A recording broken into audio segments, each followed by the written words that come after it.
warahmatullahi wabarakatuh. Bismillahirrahmanirrahim. Nahmadu wa nusalli ala rasulil karim. On this blessed occasion of the annual parents gathering and prayer ceremony at Siaju Moina Model Madrasa, I extend my heartfelt greetings and congratulations to everyone present here today.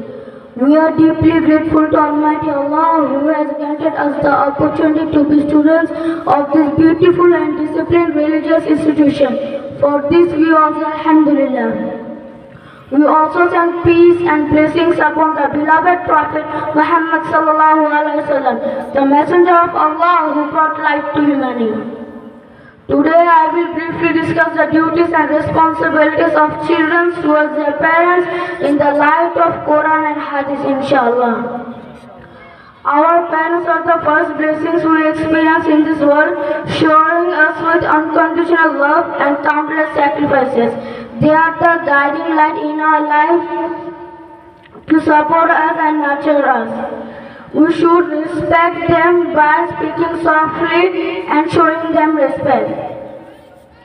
Jazakum khairan for your attention. Assalamu alaikum wa rahmatullahi wa barakatuh.